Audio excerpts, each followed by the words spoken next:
क्या आपको मालूम है कि पांडव भाइयों में प्रमुख युधिष्ठिर की पत्नी कौन थी? पूरी महाभारत कथा में उनके बारे में बहुत कम मिलता है।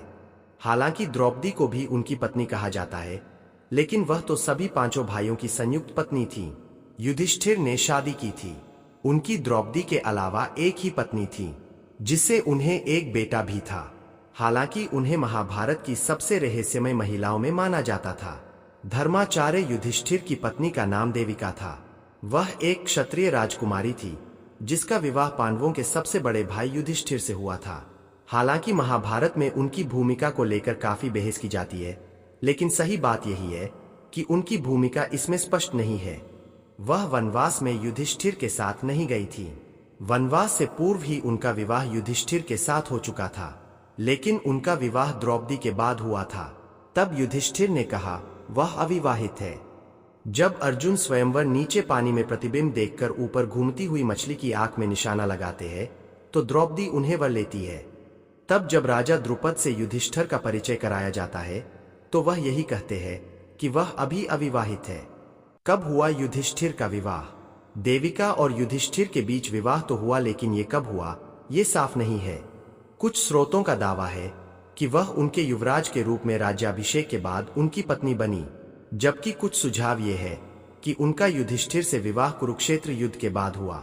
महाकाव्य की प्रमुख घटनाओं में उनकी उपस्थिति का उल्लेख नहीं है। वनवास में क्यों नहीं गई साथ? वैसे आमतौर पर कहा जाता है कि जब पांडवों को 14 साल का वनवास हुआ तो युधिष्ठिर का विवाह हो चुका था। देविका को युधिष्ठिर ने मां कुंती के पास ही छोड़ दिया था। वह वनवास के दौरान उनके साथ नहीं रही। क्या था दोनों के पुत्र का नाम? देविका का युधिष्ठिर से यौधेय नाम का एक पुत्र था, जिसने महाभारत के युद्ध में हिस्सा लिया और मारा गया, क्योंकि महाभारत के युद्ध के बाद पांडवों के कोई पुत्र जीवित नहीं बचा था। बस उत्तरा के गर्भ में परीक्षित पल रहे थे, जिन्हें बाद में युधिष्ठिर ने 36 वर्षों तक राजपाट करने के बाद शासन सौंप दिया था। फिर वह हिमालय की ओर अपने भाइयों और पत्नियों के साथ अंतिम यात्रा पर निकल गए थे। हालांकि विष्णु पुराण में युधिष्ठिर के पुत्र का नाम देवक और माता का नाम यौधेय बताया गया है। वह महान राजा गोवासेन सिवी साम्राज्य के शासक की बेटी थी। युधिष्ठिर की पत्नी थी। देविका एक बहुत ही पवित्र महिला थी। महाकाव्य महाभारत में महिलाओं के बीच उनका उल्लेख रत्न के रूप में किया गया, लेकिन चूंकि उनका बहुत उल्लेख महाभारत में नहीं हुआ, लिहाजा उन्हें रहस्यमय मान लिया गया।